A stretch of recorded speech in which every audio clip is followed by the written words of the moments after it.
حضرت علی کے خلیفہ بننے کے بعد 2 لڑائیاں ہوئی، جمل اور صفین۔ اس کا ہی تذکرہ کروں میں کہ اس میں امت کے لیے کیا رحمت ہے، وہ لڑائیاں امت کے لیے کیسے رحمت بنی۔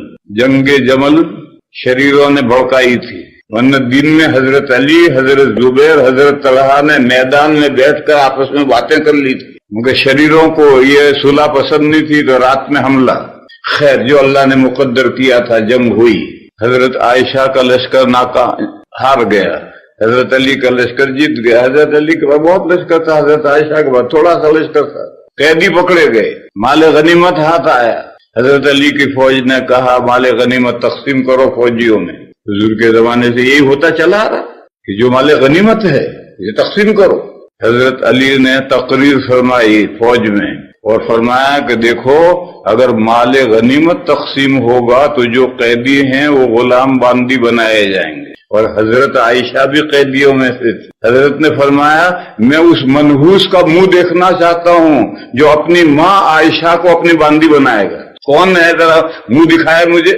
تو سانپ سونکھ گیا اور حضرت علی نے فیصلہ کیا کہ کوئی مال غنیمت تقسیم نہیں ہو۔ جو لوگ شہید ہو گئے تھے ان کے ورثاء تک ان کے گھوڑا، تلواریں وغیرہ سب ورثاء تک پہنچایا، اور تمام قیدیوں کو چھوڑ دیا اور حضرت عائشہ کو پورے اعزاز کے ساتھ مدینہ پہنچایا۔ مسئلہ طے ہو گیا کہ اگر مسلمانوں کے 2 فرقے آپس میں لڑیں تو مال غنیمت نہیں بنایا جائے گا، قیدیوں کو غلام باندی نہیں بنایا جائے گا۔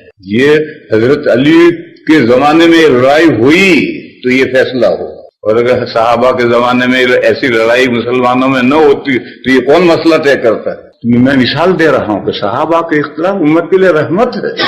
جنگ جمل پیش آئی تو یہ مسئلے طے ہو گئے قیامت تک کے لیے کہ اگر مسلمانوں کے 2 فرقے آپس میں لڑتے ہیں تو یہ جیتے گا ایک ہارے گا، تو جو مال ہے مال غنیمت نہیں بنایا جائے گا، مقتولین کے ورثاء کو پہنچایا جائے گا، جو قیدی پکڑے گئے غلام باندی نہیں بنایا جائے، چھوڑ دیے جائیں گے۔ پھر حضرت علی اور حضرت معاویہ رضی اللہ تعالیٰ عنہما کے درمیان میں جنگ ہوئی تو سب سے پہلا مسئلہ تو یہ آیا، حضرت علی سے پوچھا گیا ہماری طرف بھی آدمی مر رہے ہیں، ادھر بھی مر رہے ہیں، کیا ہوگا، جنت میں کون جائے گا، جہنم میں کون جائے گا؟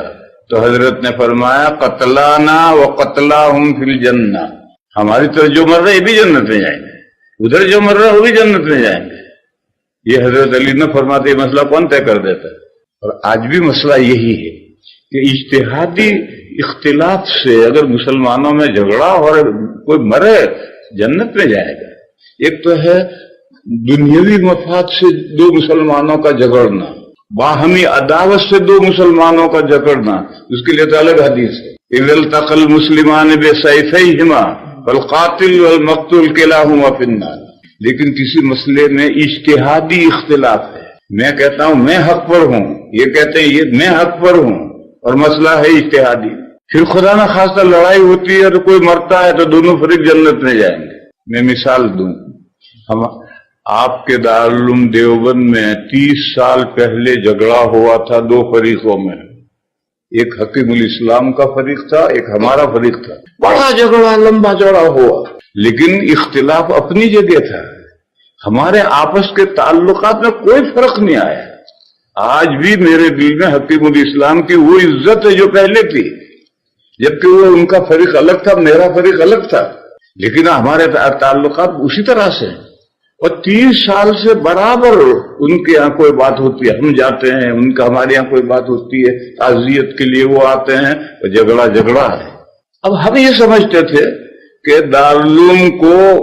دارالعلوم سوسائٹی وقف ہے، اور حکیم الاسلام کی پارٹی یہ سمجھتی تھی کہ یہ اوقاف کا وقف ہے۔ اوقاف میں جو وقف ہوتا ہے اس میں میراث چلتی ہے، باپ بیٹا پوتا میراث چلتی ہے، اور سوسائٹی میں جو رجسٹر ہوتا ہے اس میں میراث نہیں چلتی ہے، وہ قوم کی ملکیت ہے، قوم جس کو محتمم بنائے۔ ہمارے نزدیک دارالعلوم کے لیے مفید یہ تھا، ان کے لیے دارالعلوم کے لیے مفید یہ تھا۔ یہ میں اجتہادی اختلاف کی مثال دیتا ہوں۔ تو حضرت علی کا جو اختلاف ہوا تھا حضرت عائشہ کے ساتھ وہ اختلاف ہی تھا، حضرت معاویہ کے ساتھ جو اختلاف ہوا تھا وہ اختلاف اجتہادی تھا۔ حضرت معاویہ یہ کہتے تھے کہ قاتلین عثمان کو قتل کرو، قصاص لو تو میں بیعت کروں، حضرت علی کہتے تھے کہ پہلے پورا ملک بیعت کر لو، میرا ہاتھ مضبوط کرو تو میں ان قاتلوں کو قتل کروں۔ تو حضرت علی جو کہتے تھے وہ کیا غلط کہتے تھے، اور حضرت عثمان معاویہ جو کہتے تھے وہ کیا غلط کہتے تھے۔ بعد میں جب غبار چھٹا تو پتا چلا کہ نیچے گھوڑا ہے یا گدھا ہے، لیکن جس وقت غبار چھٹا نہیں تھا تو ان کی بات بھی صحیح تھی، ان کی بات بھی صحیح تھی۔ لہذا پہلا مسئلہ تو یہ طے ہوا کہ آپس میں اگر اجتہادی خطا کی وجہ سے مسلمان لڑیں اور دونوں طرف آدمی مارے جائیں تو جو مارا جائے گا وہ جنت میں جائے گا۔ اس حدیث کا عزل تقل مسلمان بے سید انواع کا مصداق نہیں۔ دوسرا مسئلہ یہ طے ہوا کہ پنچایت بٹھائی گئی آخر میں۔ خوارج نے کہا ان الحکم الا للہ، لیکن پنچایت حضرت معاویہ اور حضرت علی نے بٹھائی ہے۔ معلوم ہوا کہ آج مسلمانوں میں کسی مسئلے میں اختلاف ہو جائے تو اس میں پنچایت بٹھانا جائز ہے۔ یہ جو صحابہ کے مشاجرات جھگڑے ہوئے ہیں ان سے یہ سب مسائل طے ہوئے ہیں امت کے لیے۔ اگر صحابہ میں جھگڑے نہیں ہوتے تو یہ مسائل قیامت تک کوئی طے نہیں کر سکتا تھا۔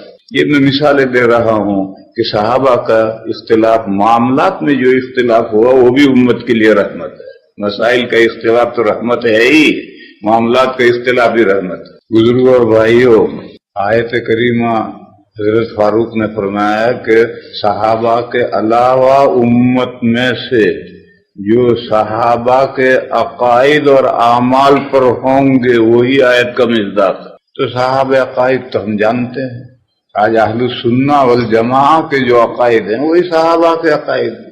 اور اعمال کیا تھے؟